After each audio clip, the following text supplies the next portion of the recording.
You were rested, of course, for Sri Lanka. How are you feeling physically, mentally? You feeling rested and ready to go again?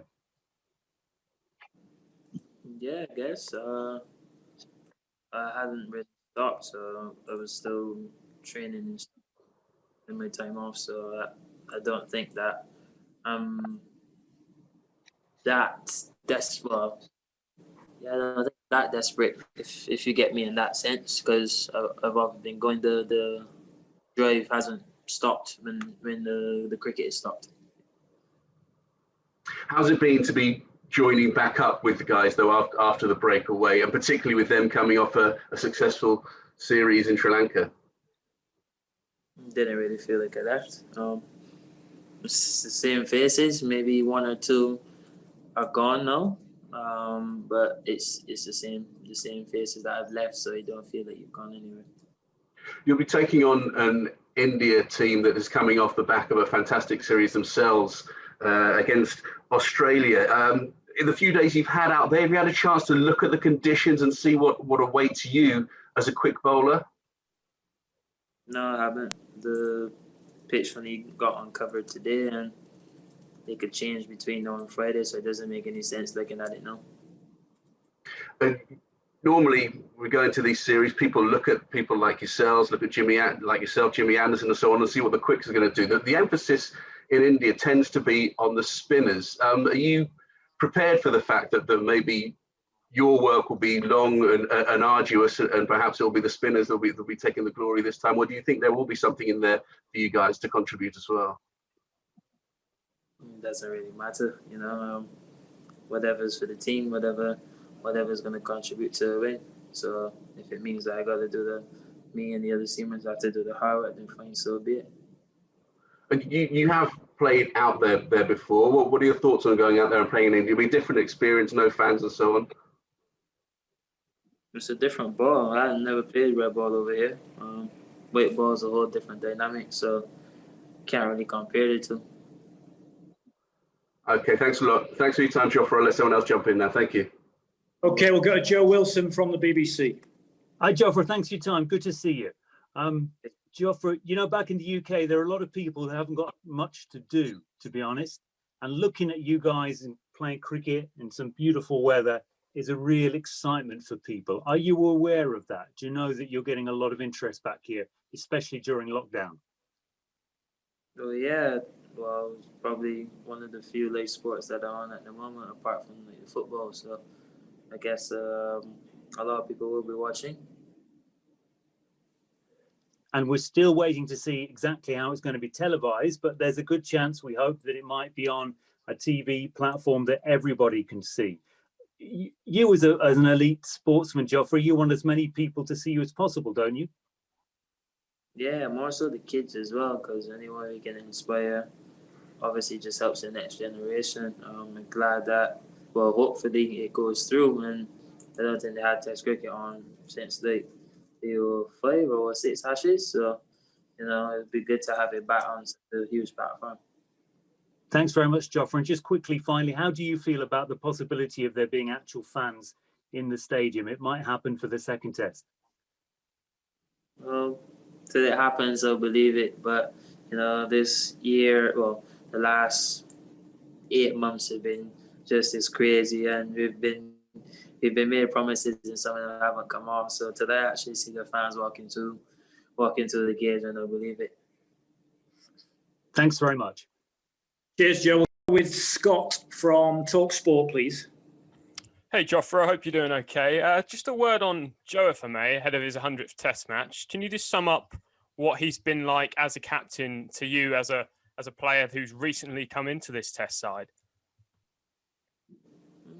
I guess he's been really assuring. Not just for me, but for every single person in the team. You know, he's a great man manager, great person as well. So there's no surprise that he's playing 100 tests. I think he's probably got another 70 left in him as well. So this is definitely not the end, or near the end. And you look at the 2021 that's coming up in English cricket. You've got this tour now, but you've got an IPL after that, and a home series against India, a T20 World Cup. is this one of those years that you pinch yourself and say, this is why I wanted to play international cricket? Funny enough, I've been looked at the schedule today, and all I can say is going to be a very long year. We're only in January now. Well, February just started, but it's going to be a long year. Got a few series coming up. I think body management is going to be essential if I want to play everything or most of everything. I think managing your body and work is going to be really important. And just finally for me, there's been a lot of talk about that, actually, the body management, and there's been a few people criticising the fact that, you know, some players are going home, but in your eyes, it's essential ahead of a busy year. Well, anyone that's criticizing it never spent a week bubble or months, I should say. You know, I saw one golfer left after 4 days. We've been in here for almost a year now.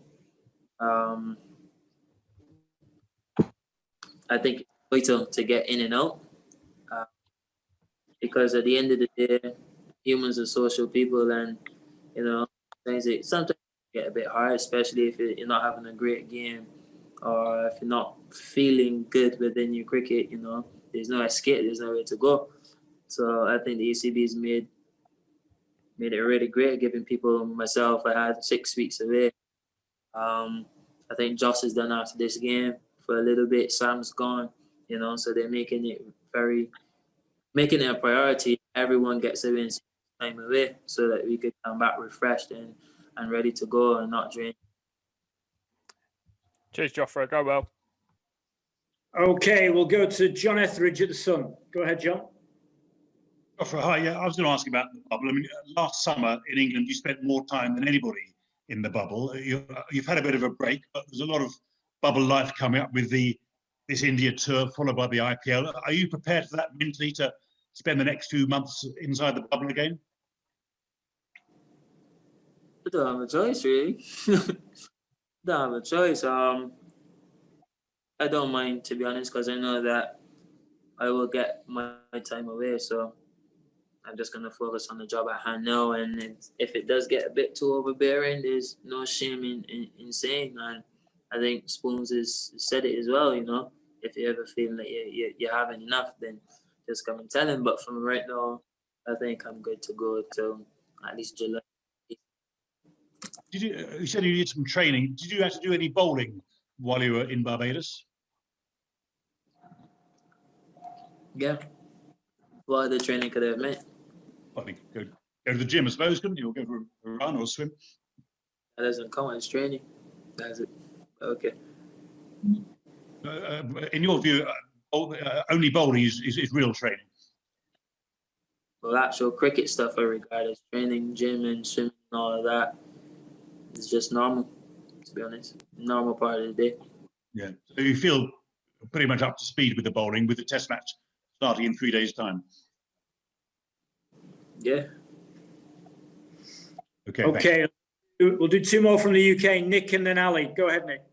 Hi, Jofra. How important is the short ball going to be? You know, obviously with possibly slow pitches and all that sort of stuff. But do you still think that your bouncer can be a real sort of partnership breaker in this series? It doesn't matter how fast the stars to play. So I don't know. I guess, yeah. And have you asked anyone for advice on bowling with the red ball in India? Not really, but we have bowling meetings. Everyone chips in, so I don't really have to ask. It's already there. Okay, mate. Cheers. No worries. Okay, Ali. Jofra, it was a similar question, but I was just wondering how much you'd seen of the Indian team back in their own conditions and what maybe you learned from watching them.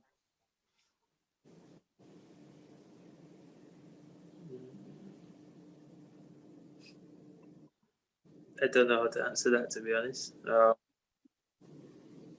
We've had our own plans. We had our own meetings as well. We're probably going to have another one as well. So whatever plan we come up with, we're going to do it wholeheartedly.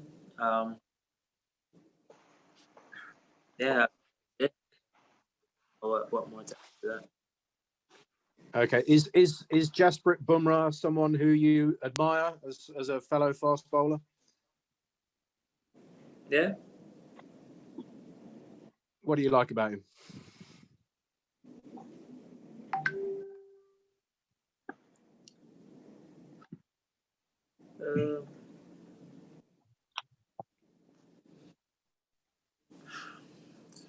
Nothing's coming to me at the moment.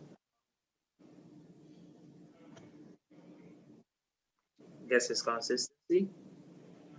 But yeah, say it's consistency. Okay, look, we're going to take two more from India and then we're done. So one each from Kushan and then Rohit. Kushan, go ahead and then we're done. Yeah. Jofra, my question is, in this Chennai heat, like as a fast bowler, like what is the ideal kind of spells that you'd like to bowl? Like, is it possible to bowl long spells in this kind of heat, or would you like shorter spells? What kind of thing would you like in terms of duration of spells? I don't think that's what I like. It's probably the combination of the team. If they're three seamers, then I guess I won't be bowling long spells. It just depends on the bowlers or the team that we've gone with at the time. Either way, it doesn't matter to me. Short or long doesn't matter at all.